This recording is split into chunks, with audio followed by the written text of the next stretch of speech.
Assalamualaikum adik-adik di TK Ar-Rohmah, apa kabarnya semua? Baik.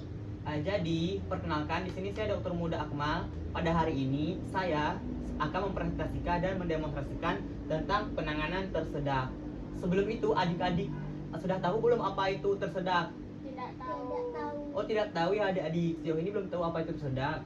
Jadi, kalau belum tahu, mari kita coba untuk memahami penanganan tersedak. Paham? Paham. Baik, yang pertama sebelum itu di sini Pak Dokter akan menjelaskan itu bagaimana sih bentuk tenggorokan kita, bagaimana sih proses makanannya menelan.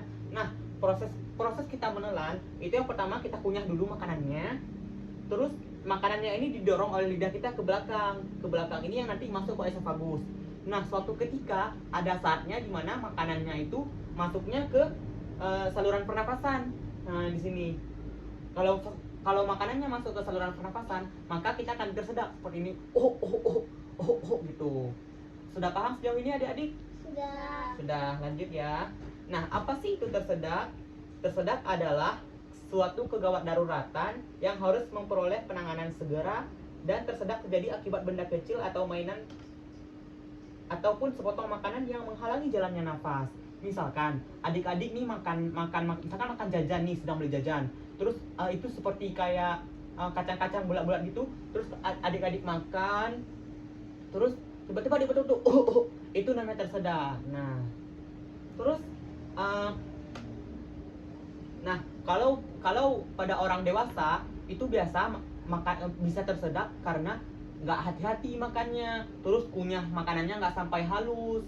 Makanya Nabi juga suruh kan kita makannya supaya pelan-pelan, supaya makanannya itu bisa menjadi halus dan mudah masuk ke dalam perut gitu. Nah, untuk pada anak-anak juga nih makannya kalau adik-adik makan itu makanannya harus dihaluskan dulu dengan cara dikunyah dulu dengan gigi adik-adik biar makanannya itu lembut gitu. Nah, kenapa sih tersedak ini berbahaya? Ada yang tahu? Tidak. Tidak ya? Adik ini tahu? Tidak. Adik tahu? Tidak. Ya, kenapa sih tersedak ini berbahaya? Karena tersedak ini bisa menyebabkan penyumbatan saluran pernafasan adik-adik. Yang mana nanti kan kalau udah sumbat nih, misalkan ini ada pipa. Pipa kalau ada sumbatan airnya bisa ngalir tidak? Tidak. Tidak. Makanya sama seperti juga ini, sama seperti tersedak. Jika di saluran pernapasan kita ada yang sumbat, itu udara nggak bisa masuk ke dalam paru-paru. Jadinya nanti adik-adik tidak bisa bernafas, yang bisa menyebabkan kematian. Nah, lihat seperti gambar ini. Jadi kan ada seperti bola gitu ya. Nah, jadi udaranya tidak bisa masuk ke paru-paru sehingga bisa menyebabkan kematian. Nah, terus di sini saya ingin menjelaskan, Pak Dokter ingin menjelaskan tanda-tanda jika kita tersedak. Yang pertama itu ada sulit bernapas. Sulit bernapas gini ya sebenarnya, seperti sesak seperti itu. Terus yang kedua batuk tanpa suara seperti ini dia. Gitu. Terus yang ketiga memegang atau mencengkeram leher membentuk huruf V. Huruf V gimana? Gini kan? Nah, jadi gini dia. Seperti ini ya. Seperti ini huruf V. Jadi dia gini. Jadi ini memegang leher. Yang keempat tidak dapat berbicara. Ketika mau bicara dia nggak bisa seperti ini. Gitu. Terus yang kelima ada tampaknya kebiruan di ujung jari dan ujung bibir. Nah, jadi nanti misalkan adik-adik semua melihat teman sekelasnya atau keluarganya yang mengalami sulit bernafas, batuk tanpa suara, memegang leher, tidak dapat berbicara, kebiruan di bibir atau di jari, maka itu segera segera meminta pertolongan. Nah, seperti inilah tadi yang saya mengatakan bahwa ada kebiruan di ujung-ujung jari dan ada kebiruan di bibir. Nah, ini yang untuk mencengkeram leher tadi dia seperti ini. Terus bagaimana sih cara kita menolong orang yang tersedak? Yang pertama ada dua teknik. Itu kita bisa menemukan dua teknik. Yang pertama ada back blow dan Heimlich maneuver. Nah, untuk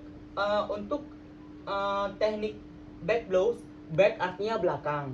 Ingat ya, back artinya belakang, ini pundaknya. Terus blows artinya dorongan gitu.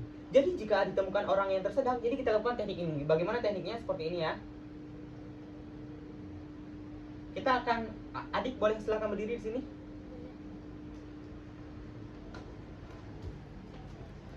Jadi karena adik ini sudah didapati tanda-tanda tersedak, di sini saya akan melakukan teknik back blows. Yang pertama, kita letakkan tangan kiri kita di bagian dada pasien, di bagian bawah, di bawah tulang rusuk adik-adik, seperti ini. Nah, jadi lalu adik yang korban ini disuruh membungkuk sedikit, lalu kita tekan seperti ini. Nah, seperti ini dengan jari yang tadi kita sentuh di dada, kita tekan juga ke dalam begini. Nah, gini. Kita harapkan makanan yang tersumbat ini akan keluar gitu, sehingga pernapasannya juga kembali normal. Bisa duduk kembali adik. Terima kasih adik. Iya, sama-sama.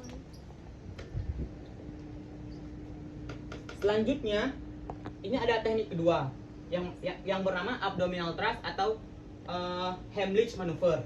Nah, kalau untuk teknik ini, jika kita temukan korban yang sesuai dengan tanda tadi, tidak bisa bicara, bernafas, maka penolongnya langsung berdiri di belakangnya, lalu memegang rapat, memuluk erat bagian perutnya yang berbatasan dengan tulang ini, adik. Terus kita berikan tekanan ke dalam, seperti ini. Bisa kita beri contoh lagi adik-adik? Bisa. Sini adik, silakan. Nah, karena adik ini sudah kita temukan tanda-tanda tersedak, jadi saya akan menolongnya. Untuk teknik Heimlich atau abdominal thrust, ini yang pertama, penolongnya ini kita letakkan kedua tangan dengan bergumpal di bawah tulang rusuk ini, seperti ini. Lalu kaki penolong ada di bagian bawah kaki pasien, seperti ini. Terus kita hentakkan ke belakang seperti ini. Kita harapkan sumbatan yang ada di saluran nafas bisa keluar. Silahkan duduk kembali adik-adik.